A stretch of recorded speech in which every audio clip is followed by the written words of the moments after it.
Bonjour à toutes et à tous. C'est avec beaucoup d'émotion que je prends la parole ce jour, ici devant vous. C'est d'autant plus émouvant que nous nous trouvons dans le bâtiment historique de la Fondation, là où tout a commencé il y a maintenant 150 ans. Je voudrais tout d'abord vous remercier très chaleureusement pour votre présence ici, pour célébrer ensemble ce 150e anniversaire. Cela montre l'intérêt que vous portez à notre Fondation et aux valeurs humanistes qu'elle dégage. Certaines personnes n'ont pu se joindre à nous et je vous demande d'en excuser leur absence. Je dois vous dire que je suis très sensible et très touché de voir au premier rang une quinzaine de résidents. Sachez que votre présence nous honore. Je tiens à remercier toutes les personnes qui successivement viennent de prendre la parole. Je les remercie pour les mots de bienveillance à notre égard et pour la justesse de leurs propos. J'espère cependant pouvoir capter encore pendant quelques minutes votre attention. Pourquoi avons-nous décidé de célébrer les 150 ans de la Fondation Rolin?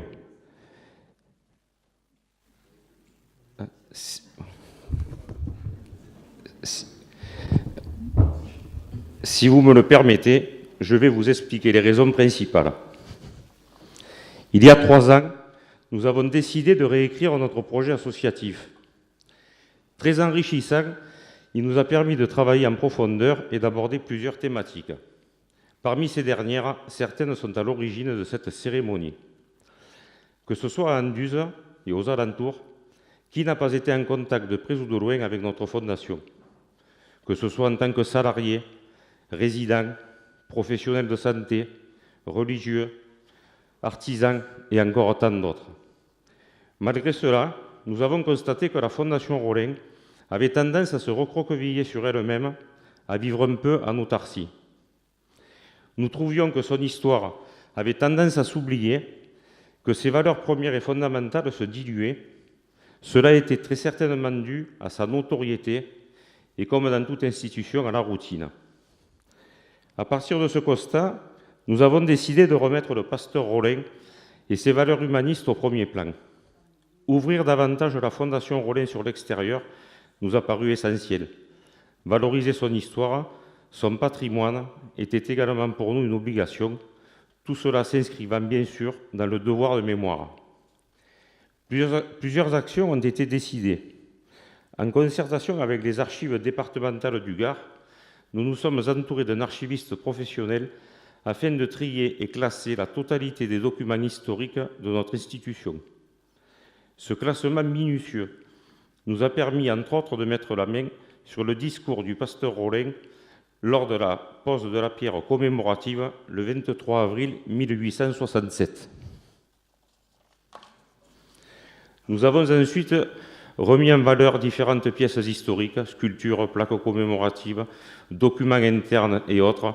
Vous pourrez bien évidemment les découvrir tout au long de la journée. Enfin, nous avons eu la chance de découvrir également la richesse botanique de notre parc. En effet, des arbres synonymes de marqueurs sociaux sont présents sur le site. Comme indiqué sur le carton d'invitation, une visite est prévue après le repas. Un accent particulier a été mis sur l'embellissement de l'extérieur, ainsi que sur la mise en place de cheminements piétons. Je voudrais également vous apporter une précision sur le choix de la date d'aujourd'hui, dimanche 12 mars. La date idéale aurait été le 23 avril, date de la pose de la pierre commémorative par le pasteur Rolin, date également du 100e anniversaire, mais cette année, le 23 avril, tombe le jour du premier tour de l'élection présidentielle. Nous avons préféré, vous l'aurez compris, avancer cette date. Permettez-moi maintenant de revenir sur la naissance de notre structure. Le pasteur Rolin a voulu honorer, comme il a été dit tout à l'heure, un vœu très cher à son fils aîné. Ce vœu était de venir en aide aux plus démunis, aux vieillards protestants de la commune d'Anduze et des alentours. Alors quoi de plus noble que de mettre sa personne, son temps, son argent et sa passion pour aider l'autre? Quoi de plus noble que de venir en aide aux plus démunis? Aide matérielle, éducative, morale et encore religieuse. Après avoir longuement réfléchi à ce projet, le pasteur Rolin décida de créer une structure qu'il baptisa l'Asile du Bon Secours.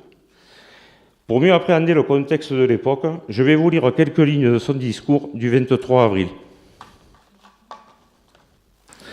Je cite: « Pour contester l'utilité et l'opportunité de notre entreprise, il faudrait pouvoir établir qu'il n'y a point de pauvres dans notre commune ni dans notre canton, ou bien que le nombre d'indigents est tellement minime dans notre petite contrée du pays qu'il n'y a pas lieu de recourir aux moyens qu'on emploie pour leur venir en aide et aux nécessités.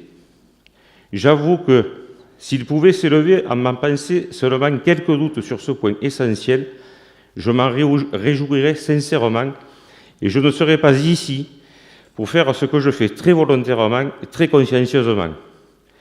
Mais je suis malheureusement trop assuré qu'il y a parmi vous des pauvres et qu'il y en aura toujours. » Il continue: « Hélas, oui, il y a des pauvres parmi vous, et personne ne peut en douter.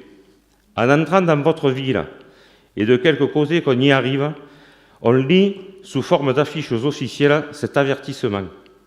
La mendicité est interdite sur la commune d'Anduze. Donc il est authentiquement reconnu qu'il y a des pauvres parmi vous, et même en grand nombre, puisque l'autorité municipale a jugé nécessaire de recourir à l'application de la loi qui interdit le vagabondage. » À la lecture de ces quelques lignes, on voit bien que Rollin était un visionnaire. Malheureusement, encore aujourd'hui, le nombre de gens dans le besoin ne cesse d'augmenter. On perçoit également la grande lucidité avec laquelle Rollin dresse un diagnostic sur la situation de l'époque. Avec la création de cette structure, on mesure également son pragmatisme. Je ne vais pas refaire l'historique d'une façon exhaustive, mais j'aimerais tout de même rappeler certains événements majeurs. L'asile du Bon Secours est inauguré le 8 mars 1870. Dans cette même chapelle, le pasteur Horace Monod de Marseille, lors de son allocution, dira du pasteur Rollin: « En se préoccupant des besoins matériels, il a aussi pensé au salut des âmes. Il a voulu adjoindre à l'établissement une chapelle où l'Évangile fut prêché fidèlement et régulièrement. Il a voulu que l'asile du Bon Secours n'eût pas seulement un directeur, mais un aumônier. » J'en profite pour remercier très sincèrement tous les pasteurs et l'ensemble des églises qui sont présents depuis le début. Accompagner religieusement et spirituellement nos résidents en fin de vie est capital.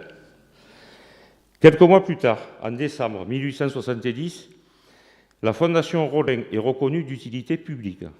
C'est encore un signe qui permet de mesurer l'intelligence et la certitude du pasteur Rollin. Il était convaincu dès le départ que l'État reconnaîtrait son œuvre. Le plus étonnant, c'est la rapidité avec laquelle c'est arrivé. Malheureusement, il ne l'aura jamais su. La reconnaissance d'utilité publique a une importance majeure. En effet, elle permet à la Fondation de pouvoir accepter les dons et les legs. Je veux aujourd'hui remercier fortement l'ensemble des personnes qui ont, par leurs dons ou leurs legs, contribué au développement de notre structure. Exister 150 ans plus tard ne peut pas être le fait du hasard. Comme je viens de le rappeler, les ressources financières sont indispensables, mais pas que. Au fil du temps, la Fondation a dû sans cesse s'adapter. Elle a dû relever de nouveaux défis. Il a fallu proposer, innover, inventer en permanence afin de répondre à toujours plus de contraintes, toujours plus de normes. Si on est ici aujourd'hui, c'est surtout grâce aux femmes et aux hommes qui ont travaillé à la Fondation et que je ne remercierai jamais assez. C'est aussi grâce aux directrices et directeurs qui se sont succédés et qui sont très souvent force de proposition. Je voudrais vous faire part, avant de terminer mes propos, des inquiétudes qui sont les nôtres sur le devenir de notre Fondation. Face aux doctrines des pouvoirs publics qui veulent imposer dans beaucoup de cas des regroupements, des mutualisations, des fusions et que sais-je encore, l'existence des structures comme la nôtre est en danger. Tout cela sous prétexte d'économie d'échelle. Je dois vous dire que dans ce domaine, tout reste encore à démontrer. Sachez que pour nous, administrateurs d'une telle institution, il est inconcevable que notre histoire soit balayée d'un revers de main pour je ne sais quel prétexte. Alors il faudra dialoguer, il faudra expliquer, il faudra convaincre pour espérer conserver notre identité. Dans tous les cas, Vous pouvez compter sur moi pour résister. Madame la directrice, je suis conscient qu'une telle manifestation a bousculé l'organisation habituelle de la maison. Vous et vos équipes ont tout mis en œuvre pour que cette journée soit une réussite.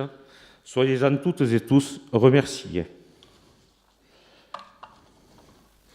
Avant de terminer, je voudrais que me rejoignent ici mes chers collègues administrateurs.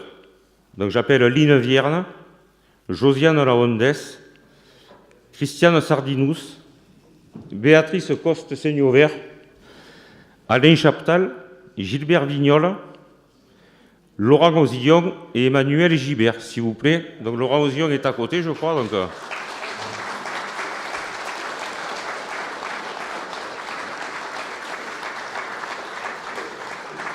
je pense que Laurent aura dû m'entendre à côté. On va t'attendre.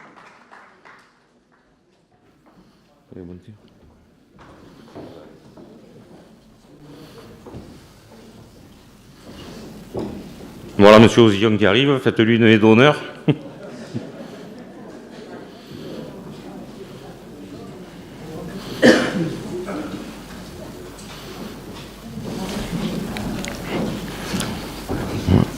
Chers administrateurs, en tant que président, je voulais vous remercier pour la confiance que vous m'accordez. Je profite de l'occasion pour vous dire que c'est une fierté de vous avoir à mes côtés.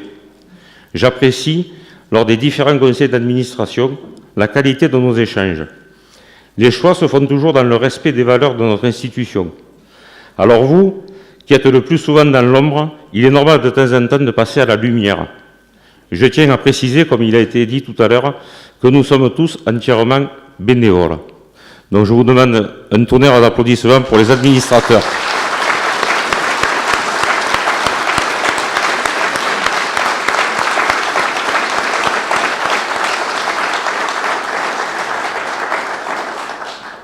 Nous allons maintenant aller découvrir la plaque commémorative de cette journée juste à l'extérieur. Je ne sais pas s'il pleut ou s'il ne pleut pas, on verra.